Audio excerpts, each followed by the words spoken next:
Ladies and gentlemen, welcome back to Gaming with me, Tony Mo, and we're here today to talk about Star Citizen, more specifically, what CIG brought to the table over at Gamescom this past weekend. For them, it was really like a show up and show some new stuff. Like, this is what we've been working on over the past several months. We've already been showing you guys stuff here and there. You saw some of the planet side art, but now we're going to show you a couple other big things that we've been working on that we know everyone is really looking forward to. So for me, Gamescom was something that I walked away from pretty happy about, you know, in terms of CIG and what they showed with Star Citizen. I was like, yeah, this is what I want to see, man. Like, I don't care if it's super early, if it's pre-alpha and it's broken. Just show me what you're working on, you know? That's why I backed this game, with the knowledge, with the knowing that this game was going to be something that was going to be in development probably for the next 4 to 5 years. I mean, and a lot of people saw it as like, oh, it'll be done in 2014, it'll be done in 2015. And I know that's originally what they said for like the retail release date. The game probably will never actually be done. That's not really the way CIG and Chris Roberts plan on doing things. But that release date was originally for 2015, and I just don't see that being a possibility, and I'm fine with that. 2016, much more reasonable for the release date for me, and of course we're going to continue to see the game developed well into the future. This is something that's going to last, hopefully. Anyways, that's the plan with it. Now, a lot of people, I want to talk quickly before we get into what we actually saw at Gamescom about development cycles, because a lot of people have a very simple linear way of looking at development cycles, and they pretty much always say that, like, oh, anything like 6 years plus is the game's always garbage, and you know, anything 2 years is like, oh, it's usually the good spot, 2 to 4 years. And it's just like, while you can look in the past, you can look at the history of games and you can say this game did bad, you know, Duke Nukem did terrible, a long development cycle. It was much more than that. Duke Nukem wasn't just a 10-year development cycle, it was a 10-year development cycle across multiple developers, across multiple engines, through multiple time periods. That's a whole different story, because then you look at something like Killzone 2. Killzone 2 was a 7 to 8 year development cycle, and the game was mind-blowing. And that was simply the limitations of what they were trying to do. They started off on the PlayStation 2, and they ended up moving to the PlayStation 3, had to deal with the architecture change, had to deal with developing with an entire new set of software and hardware. But when it came out, Killzone 2 blew people away, and to this day, it's one of my favorite first-person shooters on a Sony console. Hell, one of my favorite first-person shooters of all time. So, development cycle doesn't always directly, you know, go hand in hand with how good a game will be. I think that's something that people need to understand, that it's very fluctuating. And to say that if Star Citizen has any more than a 4-year development cycle, which I've heard people say, I mean, this is literally what I've heard people say, for the retail release, it's going to be garbage, and that's a ridiculous thing to say. Number one, you have to look at where they're going with this game. This isn't just a flying space game. This is a space sim. This is the idea that here is a universe, here is a galaxy, here is this crazy place in space, this time period, and we want to allow you to explore as much of it as possible, not just in your ship, but on foot, firsthand, in first person. There's so much being done with this game. To think that a team of that size, don't get me wrong, they have a decent sized team. I think it's like 160 people, plus the external teams like Redacted that are working for them. That's really not a big team. And their budget, while it is big and while they don't have to deal with the publisher taking a cut, isn't actually that large. Not this day and age. It's a good amount of money considering, like I said, they are going to avoid things like publishers. They don't really have to run the same ridiculous marketing campaign. However, maybe they'll want to further down the road. But I think CIG has a very intelligent way of marketing by creating their own commercials in-game, in the in-game engine like we've seen, which are fantastic. Way better than anything a CIG trailer, and when I say CIG, I mean computer-generated, not Cloud Imperium Games, could ever have made. So they are saving a lot of money by having a kickstarted game. You know, that's fun to things, but it's still, making games like this is definitely a pricey thing to do. And they don't have the biggest team. So when I start listening, you know, when I hear like a 6-year development cycle for retail release, that's perfectly reasonable to me. I have no problem with that.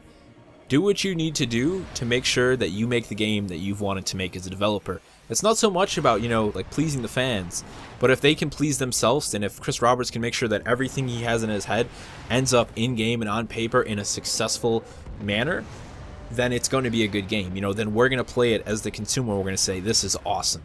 You know, it's about creating a game not just for the people who are going to play it, but for yourself as a game developer. I feel that's a very important thing, and I think some of the most successful games were created by developers who looked at it that way and said, you know, I made this game because this is the game I've always wanted to play. That's what's cool about people like David Braben and Chris Roberts and their 2 projects, and that's what gets me excited about them.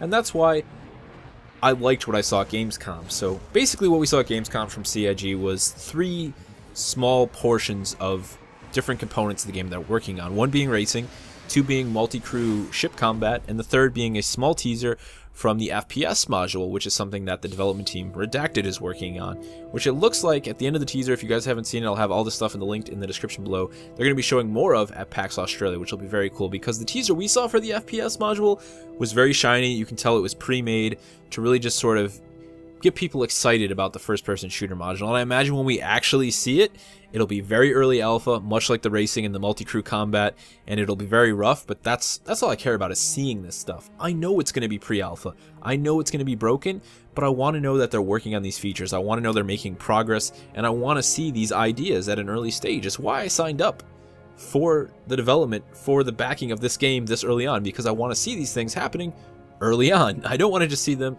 in their most polished phase. I want to see them broken. I want to be able to critique them and get pissed off, and then see CIG do wonderful things with it moving into the future. So the other things, racing again, they had a nice shiny trailer, pre-made, all good to go. You know, I'd like to think that when they show us that stuff, that's what they want. You know, it's in engine, so they obviously can do it. That's their target. Like, this is what we want it to look like. But then we actually got to see them playing it again very early. It still looked fun though. It was simple checkpoint racing.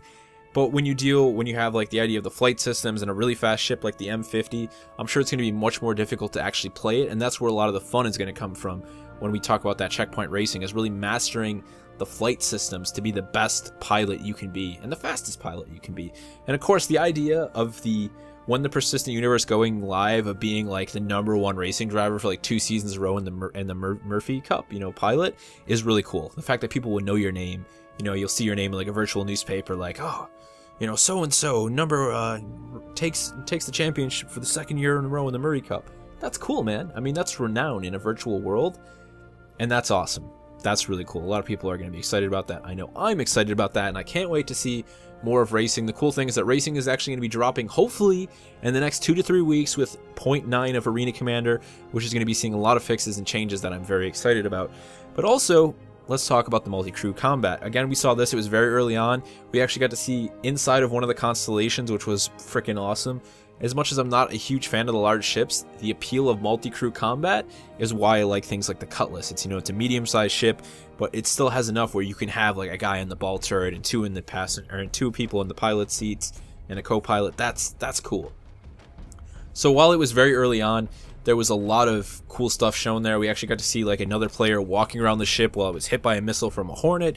He fell over and sort of climbed up and then walked into the front of the ship and got in one of the ball turrets. Then the guy who was flying the ship, he gets out of the pilot seat, he gets into one of the ball turrets, and they're both trying to shoot down these Hornets. It was very cool. It was very early on, but it was very exciting. And I think one of the coolest parts of that multi-crew teaser, if you guys haven't seen it, was that the section of space they were in was like this really dark and cloudy and mysterious place, and I like that variety to space, knowing that like they were inside of like a nebula, or, you know, the outskirts of a gas giant, or I don't know, something crazy that I don't actually know what it's called, but it looked freaking cool. So I was very excited with what I saw in general at Gamescom. Again, for me, it wasn't about seeing finished products, about seeing things that were working.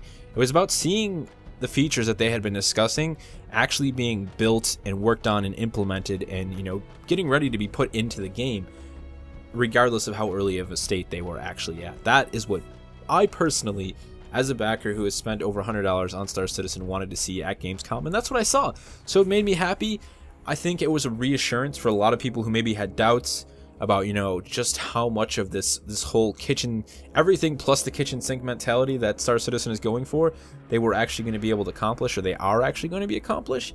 And I think this may have put a lot of people to rest, and knowing that they are working on just about everything they've discussed, and at one point or another we're going to see it. It's going to look broken, and it's just going to get better with time. So for me, it was a great thing. It made me feel good about the game, it made me feel good about the progress that CIG was making, and it made me very excited for the future of Star Citizen.